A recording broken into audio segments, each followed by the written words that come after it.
Hi, this is Vishwajeet. आज के topic है ब्रेन या मस्तिष्क।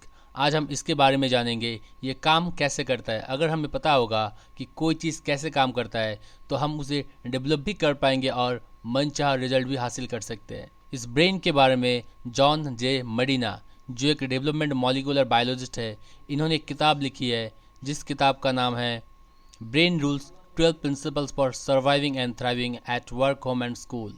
ये बेस्ट सेलिंग किताबों में से एक है। इस बुक से हम ब्रेन के काम करने के 12 तरीकों को जानेंगे, जिन्हें फॉलो करके हम अपने पढ़ने की, सीखने की और काम करने की पावर को 10 गुना तक बढ़ा सकते हैं।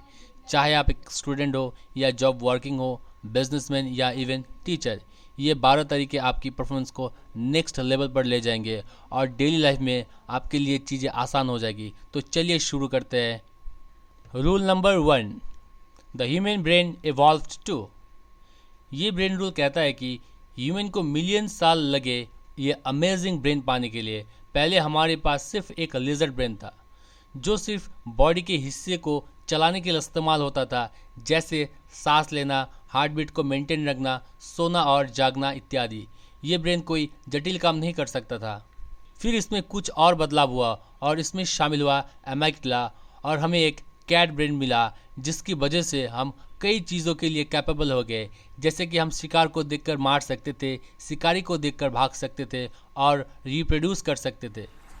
फिर बहुत सालों के बाद ब्रेन में और बदलाव हुए। फिर इसमें शामिल हुआ कॉर्टेक्स, जो कि ब्रेन के अंदर के पार्ट से डीप कम्युनिकेशन कर सकता था, जिसकी वजह से हमें बोलने की क्षमता, याद करने की क्षमता और चीज़ों को समझने की क्षमता मिली। और ये सब इम्प्रूवमेंट कब हुई? जब ह्यूमन सवाना में आए और जब हम 4 टांगों की बजाय 2 टांगों पर चलना सीखा, जिसके वजह से हमारी बॉडी को कम ऊर्जा की आवश्यकता पड़ती थी और वो सारी एक्स्ट्रा एनर्जी ब्रेन को डेवलप करने में यूज़ होती थी। इसकी बदौलत हमें यह अमेजिंग कम्प्लेक्स ब्रेन मिला। Rule number 2, exercise boosts brain power. Exercise से आपके ब्रेन को ब्लड मिलता है, जिसमें ग्लूकोज और ऑक्सीजन होता है। ये न केवल ब्रेन को एनर्जी देता है, बल्कि यह टॉक्सिक इलेक्ट्रॉनों को भी बाहर निकालते हैं। इससे हमारा बॉडी में मौजूद प्रोटीन्स को न्यूट्रॉन से संपर्क बनाए रखने में भी सहायता होती है। एक्सरसाइज आपके बॉडी को आपके द्वारा खाए गए फूड से एनर्जी प्रदान करने में सहायक है। जब आप एक्सरसाइज करते हैं तो आपके बॉडी के सभी टिश्यूज़ में ब्लड का फ्लो बढ़ता है, और जैसे जैसे आपका ब्लड फ्लो बढ़ता है, आपका शरीर भी नई ब्लड वेसल्स को उत्पादन करना शुरू कर देता है। इससे ब्लड को अपना काम, जैसे कि विटामिन्स और मिनरल्स को इधर उधर ले जाने और गंदगी से छुटकारा पाने में आसानी होती है। एवोल्यूशन भी इस बात का एग्जाम्पल देती है कि हमारे पूर्वज एक्सरसाइज करते थे। मान के चलते कि होमो सेपियंस भोजन की खोज में प्रतिदिन 10 से 20 किलोमीटर तक चला करते होंगे। इसका अर्थ यह है कि एक्सरसाइज के निरंतर अभ्यास से ही हमारा दिमाग डेवलप्ड हुआ है। Rule number 3, every brain is wired differently. हर एक इंसान का ब्रेन बिल्कुल अलग होता है और ये हालात और समय के साथ बदलता रहता है। न्यूरो साइंटिस्ट इसे प्लास्टिसिटी कहते हैं, क्योंकि हमारे हालात, इन्वायरमेंट और हमारा समय कभी भी एक समान नहीं होती है। इसी कारण हमारे ब्रेन के स्ट्रक्चर में भी परिवर्तन होता रहता है। ब्रेन में चेंजिंग की प्रोसेस लाइफ टाइम कंटिन्यू रहती है, इसलिए हर कोई व्यक्ति एक अनोखे मस्तिष्क के साथ पैदा होता है। ये अनोखे ब्रेन हर जानकारी को अनूठे तरीके से स्टोर करते हैं। आप जीवन में क्या करते हैं और सीखते हैं, वो शारीरिक रूप से ब्रेन को बदल देता है। हर व्यक्ति का मस्तिष्क अपने अनूठे तरीके से डेवलप्ड होता है। इस बात में कोई संदेह नहीं कि आईक्यू टेस्ट आपकी इंटेलिजेंस को बताते हैं, लेकिन अब भी कुछ ऐसी इंटेलिजेंस है जिसे कोई आईक्यू टेस्ट परख नहीं सकता। माइकल जॉर्डन, जो कि वर्ल्ड के एक बेस्ट बास्केटबॉल प्लेयर रहे हैं, इन्होंने 1994 में बास्केटबॉल छोड़कर बेसबॉल ज्वाइन कर लिया और जॉर्डन को एक के बाद एक हार का सामना करना पड़ा। उनसे आउटफील्ड में 11 गलतियां हुई और उस सीजन में इन्होंने सबसे कम स्कोर किया। कई लोगों को ये समझ में नहीं आ रहा था कि ऐसा कैसे हुआ, क्योंकि बेसबॉल और बास्केटबॉल में काफ़ी स्किल्स मैच करती है। रिसर्चर्स कहते हैं कि ये इसलिए हुआ क्योंकि जो भी चीज़ हम अपने शरीर के साथ फिजिकली करते हैं, उसके साथ हमारी ब्रेन की वायरिंग चेंज होती है। इसलिए अगर 2 लोगों के साथ एक जैसी घटनाएं हो रही होती है, तो भी उनका ब्रेन समान जगह पर समान तरीक़ों से समान इन्फॉर्मेशन स्टोर नहीं कर पाते हैं। Rule number 4, we don't pay attention to boring things. एक रिसर्च में रिसर्चर्स को ये पता चला है कि एक समय पर सिर्फ और सिर्फ एक चीज़ पर ही फोकस किया जा सकता है, यानी मल्टीटास्किंग के लिए हम बने ही नहीं हैं। जिसका मतलब यह है कि हमारे सेंसेस किसी चीज़ को देख भी रहे हैं तो विथिन फ्यू सेकंड्स में उनमें से मैक्सिमम चीज़ों को डेटा डिलीट कर देंगे ताकि हमारा ब्रेन किसी एक ही चीज़ पर फोकस कर सके। रिसर्चर्स कहते हैं अगर हम किसी भी चीज़ पर अटेंशन बढ़ाना चाहते हैं तो हमें इमोशनली अरोस्ट होना चाहिए। इसलिए टीवी पर दिखाई जाने वाली एडवर्टाइजमेंट ज़्यादातर इमोशनल होती है ताकि हमें याद रहे। इसलिए जब भी आप किसी से बात करें तो उनका ध्यान खींचने के लिए हर 10 मिनट या उससे कम समय में एक नया विचार पेश करें। Rule number 5, repeat to remember. अगर आपको मेमोरी की प्रॉब्लम है तो इस ब्रेन रूल को याद रखिए। हम अपनी रिमेंबरिंग स्किल्स इंप्रूव कर सकते हैं अगर हम किसी इन्फॉर्मेशन को उसी इन्वायरमेंट में रिकॉल करें जिस इन्वायरमेंट में हमने उसे लर्न किया था। यानी हमें एग्ज़ाम हॉल में एग्ज़ाम देना है तो हमें कोशिश करनी चाहिए कि हम पढ़ाई करें तो हमारा रूम एग्ज़ाम हॉल की तरह ही दिखे ताकि हम उस इन्फॉर्मेशन को रिकॉल कर सकें।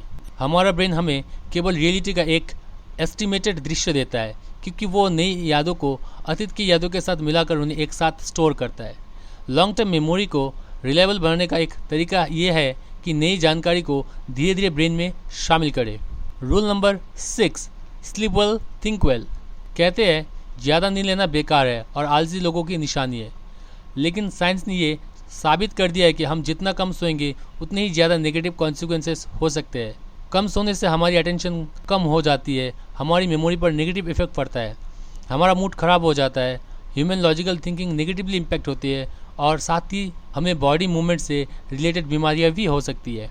एक केस स्टडी में रिसर्चर्स ने यह दिखाया कि अगर नासा के पायलट्स 26 मिनट का एक छोटा सा नैप भी ले लेते हैं तो उनकी परफॉर्मेंस 34% तक इम्प्रूव की जा सकती है। और ये इसलिए है क्योंकि हमारे ब्रेन के न्यूरॉन्स बहुत रिथमिक वे में एक्टिविटीज शो करते हैं। इन शॉर्ट, जो पूरे दिन हमने लर्न किया था सोते समय से रिप्ले करना चाहिए। दिमाग तेज करने का ये बहुत ही सटीक तरीका है कि हम छोटा सा नैप ले लें। Rule number 7, stressed brain don't learn the same way. Stress आपको वीक करता है, इससे आपकी सोच और याददाश्त खराब होती है। इसलिए दोस्तों, अपने जीवन में स्ट्रेस को कम से कम करने का प्रयास करें। आपने शायद फाइट और फ्लाइट रिएक्शन के बारे में सुना होगा। किसी भी तनावपूर्ण स्थिति में हम इस रिएक्शन का अनुभव करते हैं। आमतौर पर यह रिएक्शन हमें खतरे से दूर रहने में मदद करती है। दरअसल तनाव हमें अपनी रक्षा करने के लिए प्रेरित करता है। ये पुराने समय हमारे जीवन को बचाने में काफ़ी सहायक था, लेकिन क्रॉनिक स्ट्रेस हानिकारक है, मतलब अधिक तनाव हानिकारक है। जब आप तनाव महसूस करने की आदी हो जाते हैं तो आप अक्सर कंट्रोल की भावना को खो देते हैं और प्रॉब्लम्स के सामने खुद को असहाय महसूस करने लगते हैं। हमारा ब्रेन स्ट्रेस के समय में एड्रेनलिन और कॉर्टिसोल रिलीज करता है, जो कि हमारे बॉडी को थोड़े समय के लिए अटेंटिव कर देती है, लेकिन लंबे समय से स्ट्रेस से रिलीज हुआ एड्रेनलिन हमारे ब्रेन वेसल्स में स्केट्स डाल देता है, जिससे हार्ट अटैक या स्ट्रोक आ सकते हैं। Rule number 8, stimulate more of the senses.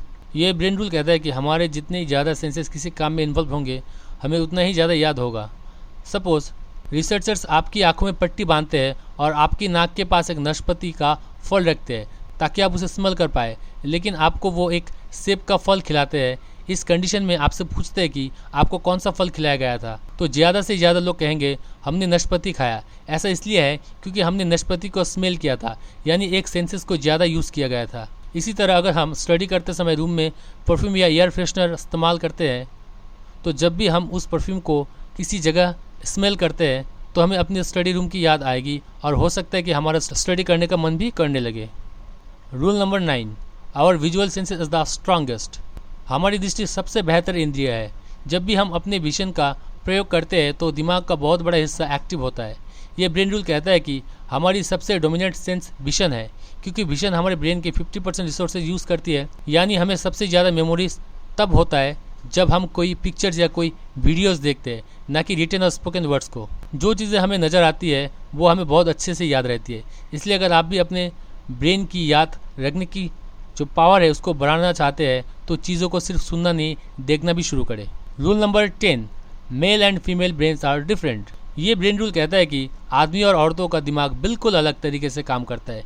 यानी कि आदमियों और औरतों दोनों को जब बहुत ज़्यादा स्ट्रेस लेवल पे रखा जाता है तो औरतों के ब्रेन का लेफ्ट हेमिस्फीयर में एमिगडाला एक्टिव हो जाता है और उनमें सारी इमोशनल डिटेल्स ज़्यादा जाती है, लेकिन आदमियों का राइट एमिगडाला एक्टिव होता है और उससे किसी बात का परिणाम याद आता है। ये इसलिए होता है औरतें जेनेटिकली कॉम्प्लेक्स है क्योंकि उनकी सेल में एक्टिव एक्स क्रोमोसोम अपनी माता और पिता दोनों से आते हैं, लेकिन आदमियों का एक्स क्रोमोसोम सब अपनी माँ से ही आती है। वाई क्रोमोसोम में 100 से भी कम क्रोमोसोम अवेलेबल है, इसलिए आदमी और औरत समान स्टिमुलस को अलग तरीके से सोचते हैं। रूल नंबर 11, स्टडी और listening the music that can improve your brain power. एक साइंटिफिक रिसर्च में पता चला है अगर आप म्यूजिक सुनना पसंद करते हैं या फिर म्यूजिक सीखते हैं तो आपका ब्रेन दूसरों के मुकाबले ज़्यादा ग्रो होता है। म्यूजिक स्ट्रेस को कम करने और मन को शांत करने बहुत उपयोगी होता है। आपने शायद ये महसूस भी जरूर किया होगा। आज एक प्रयोग जरूर करें। जब भी आपको किसी काम को करने का मन ना करे तो एक बार अपनी पसंद का एक सॉन्ग सुन ले, फिर आप जो काम कर रहे हैं उसे करने तुरंत बैठ जाइए। देखिए फिर आपको काम करने का मन होता है या नहीं। 100% आपका माइंड शांत हो जाएगा, फिर आप उस काम को अच्छे से कर पाएंगे। Rule number 12, we are powerful and natural explorers. ये ब्रेन रूल कहता है कि ह्यूमन माइंड क्यूरियस होता है। ऐसा हम इसलिए कह सकते हैं क्योंकि जब हम पैदा हुए थे तो हम प्री प्रोग्राम्ड थे और हर चीज़ जानना चाहते थे। छोटे बच्चे सवाल पे सवाल पूछते रहते हैं। इसका मतलब ये है कि हमारा बेस्ट लर्निंग एक्टिव लर्निंग के साथ होती है। एक्चुअली हम चीज़ों के साथ एक्सपेरिमेंट करके, गलतियाँ करके और फिर उसके कंक्लूजन पर आते हैं। हम सबको घूमना बेहद पसंद है। नई नई जगह पर घूमने या ट्रैवल करने से हमारा माइंड खुलता है। हम सब दुनिया को करीब से जानने लगते हैं। इसलिए अगर आपको घूमने का मन करे तो बन जाइए घुमक्कड़। अगर आप एक स्टूडेंट हैं तो 1-2 घंटे पढ़ाई करने के बाद बीच में कुछ समय का ब्रेक ले लीजिए, जैसे कि 5 से 10 मिनट का समय अपने घर के बाहर निकल कर घूम लीजिए। आपका माइंड तुरंत फ्रेश हो जाएगा, जिससे पढ़ाई में भी अच्छे तरीके से ध्यान लगा पाएंगे। आशा करता हूँ वीडियो आप लोगों को अच्छा लगा होगा। Thank you for watching this video.